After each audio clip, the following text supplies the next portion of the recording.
Ang Sibuyan Island dito sa Romblon ang huling isla na aming pinasyalan. Dahil ayon na rin sa iba, we are saving the best for last.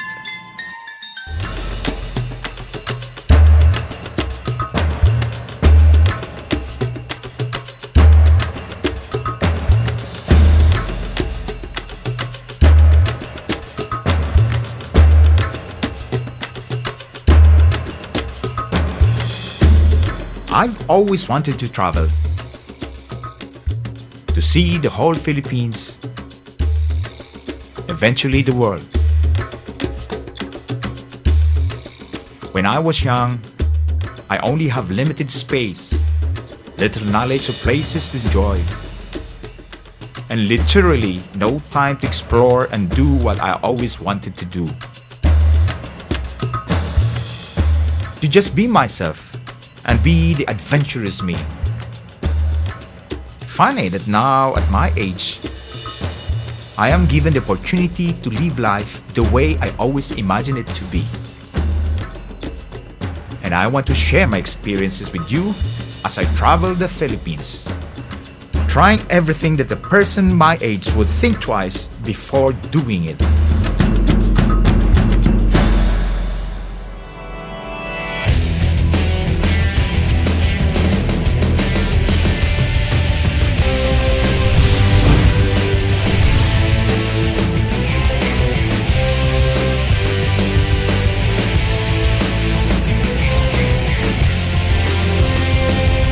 This is a once-in-a-lifetime experience.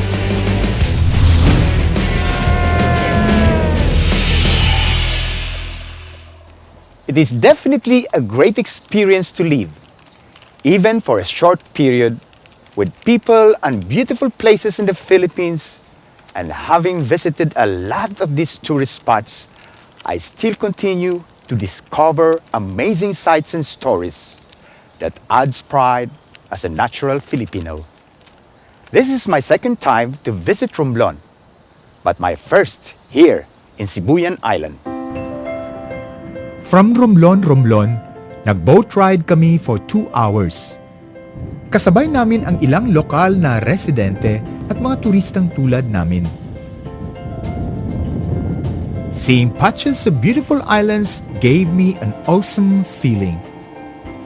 Sa pag-explore namin dito sa Romblon, excited ako makita ang isa sa mga ipinagmamalaki nilang adventure thrill dito, ang pag-akyat sa Mount Giting-Giting.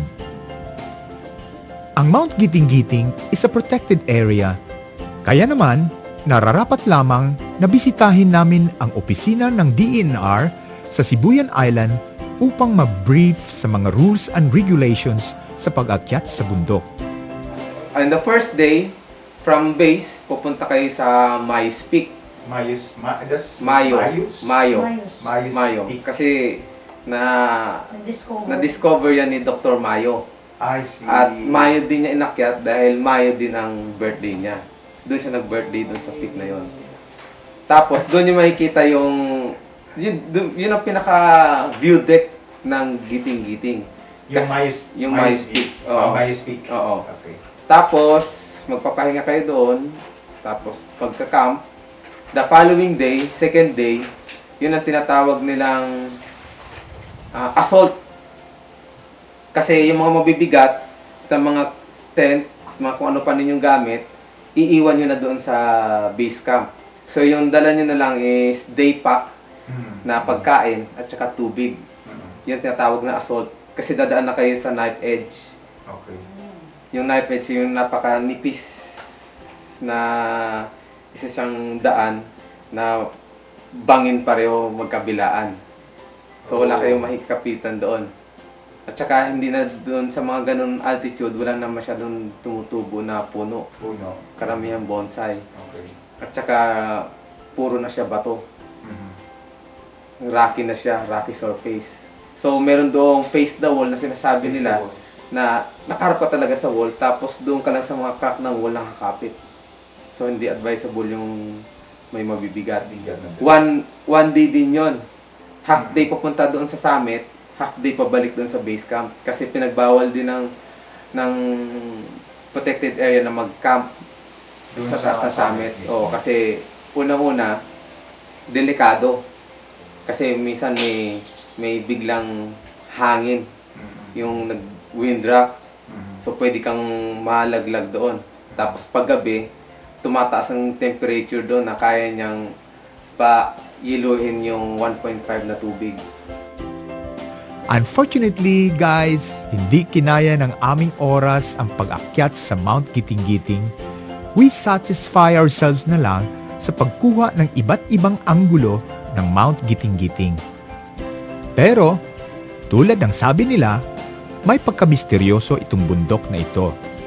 Nagtatago sa ulap kapag may mga gustong kumuha ng litrato niya. Tulad na lang ng isang ito na kung titingnang mabuti ay tila binabantayan pa ng isang mahabang dragon. Pero tila mailap ang Mount Giting-Giting sa amin. Talaga namang binantayan namin siya umaga, tanghali, hapon. Finally, nakasingit din kami at heto na siya, ang Mount Giting-Giting.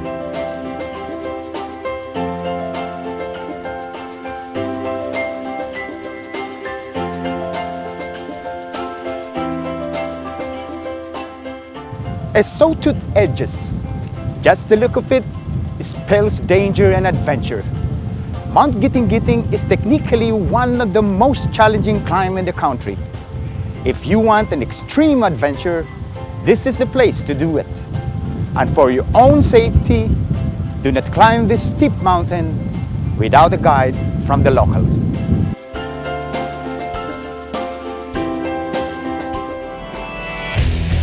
Sa aming pagbabalik, dadalhin namin kayo sa Lambingan Park.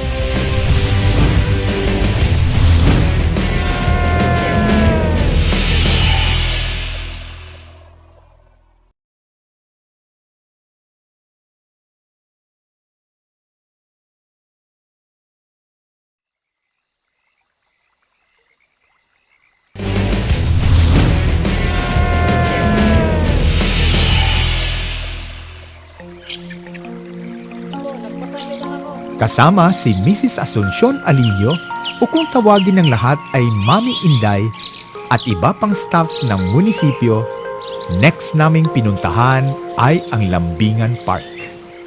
In a vast island like Sibuyan, there are many beautiful and enchanting waterfalls that hide behind these dense trees and forests. I am here in a romantic place for people in love, the Lambingan Falls. This is a lover's getaway from the crowded city parks. Here, partners can be intimate and appreciate nature at the same time.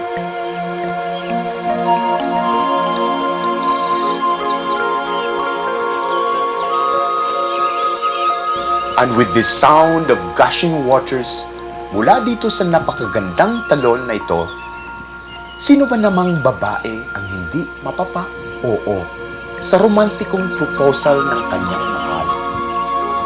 Isa ito sa mga lugar na dinadayo ng mga taga-Romblon tuwing weekend kasama ang kanilang mga pamilya at mahal sa buhay upang mag-picnic.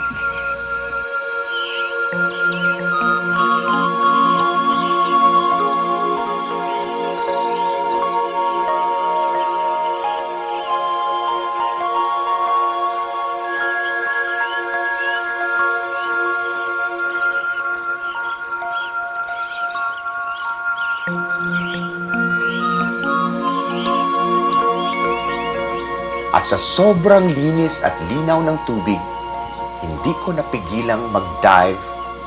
Napaka-refreshing.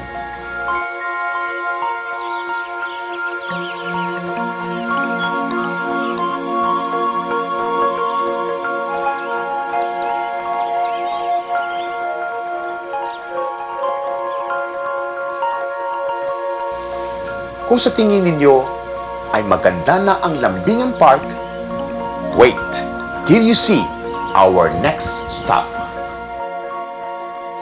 Habang papunta kami sa Dagubdog Falls, kinikwento ng aming mga kasama kung gaano kaganda ang Dagubdob Falls.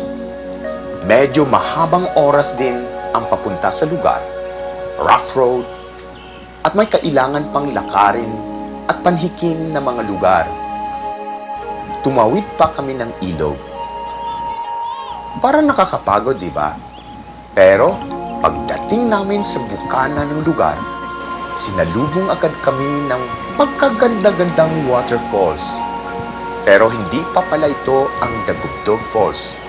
Parte lang ito dahil ito pala ang fourth o huling level ng talon.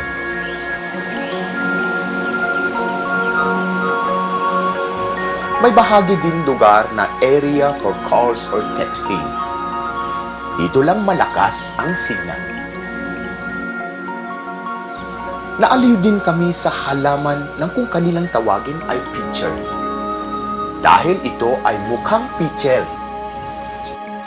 Habang pataas ng pataas ang lugar na aming inaakyat, paganda ng paganda ang mga waterfalls.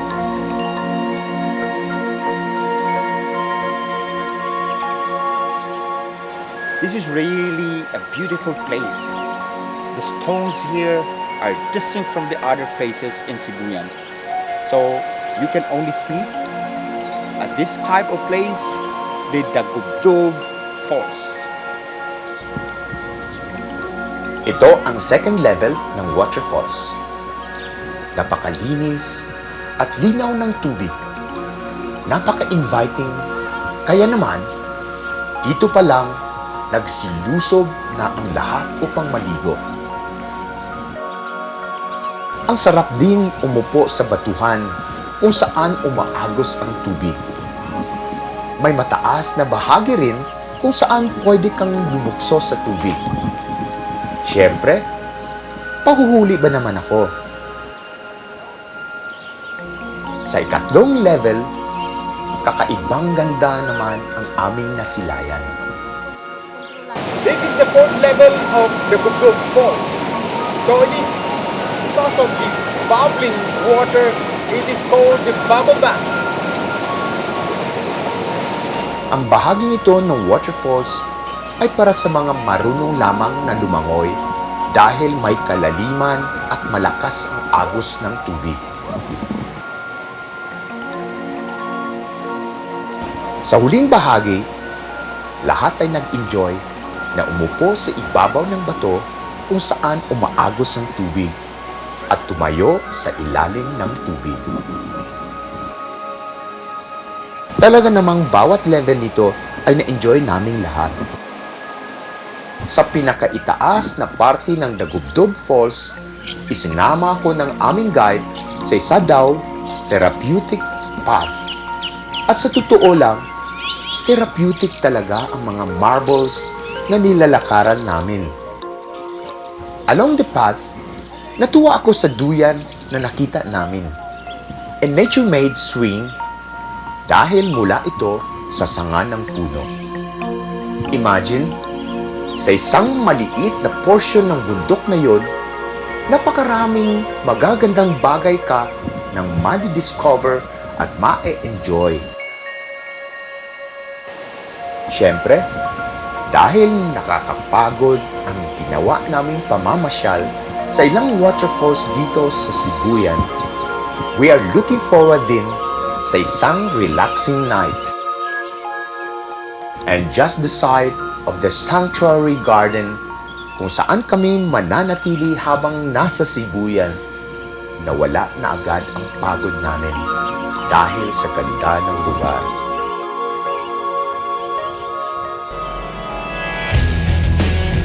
Sa aming pagbabalik, tutungo naman tayo sa cleanest river ng Sibuyan Island.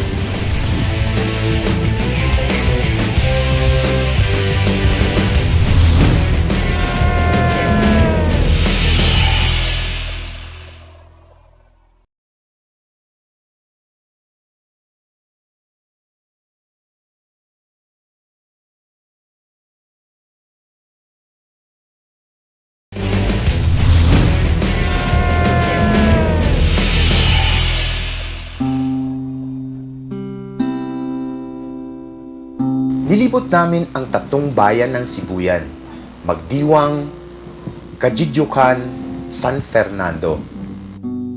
Nakilala rin namin ang kanilang mga punong bayan. May kanya-kanyang kagandahan ang bawat bayan. Huli namin tinungo ay ang Cantingas River. Philippines, with its 700 plus islands and islets, is surrounded by waters. But with the changing times and emerging developments, many of the waters are affected and polluted. But with these adventures that I do, I consider myself very fortunate to be here at the cleanest inland body of water in the country, the Catingas River in Sibuyan Island, Romblon. Talaga namang deserving to be called as the cleanest river.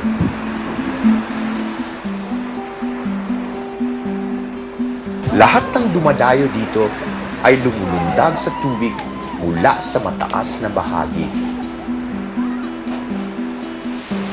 The water is so soothing that it is such an invitation to anyone who loves nature.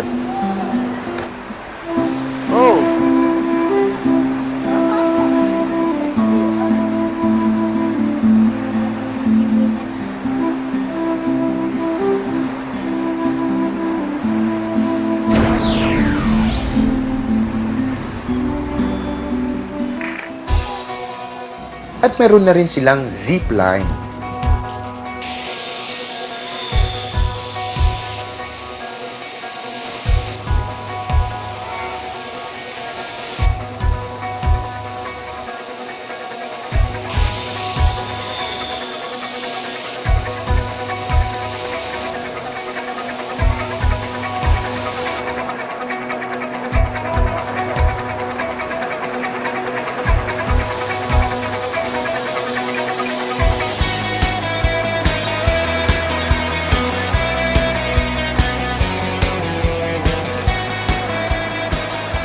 At para patunayan ang sinabi sa amin na maaring libutin ang buong Sibuyan ng isang araw, syempre, na-challenge akong gawin ito gamit lang ang bisikleta.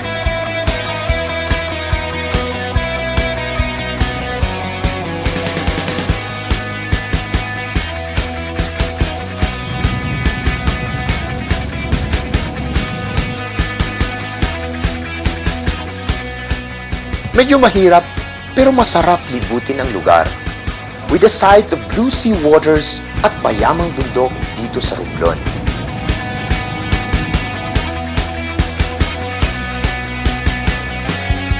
Dinala kami ni Mami Inday sa kanyang beach house para mag-relax at i-enjoy ang napakagandang sunset ng Sibuyan.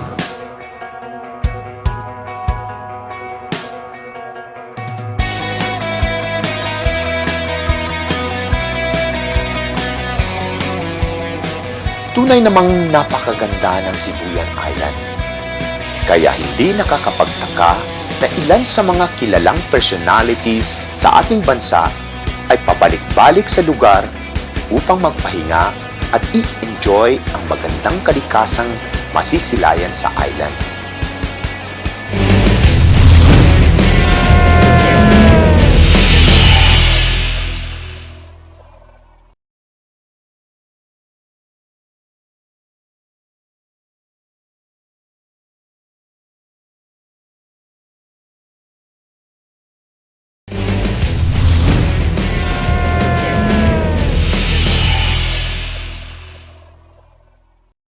I love my life.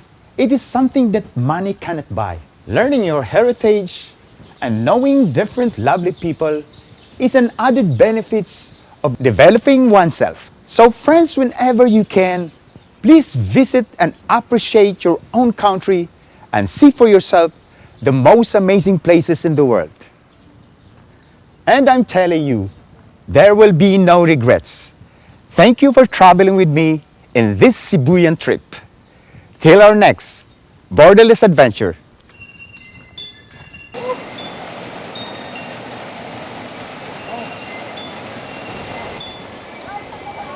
Wait!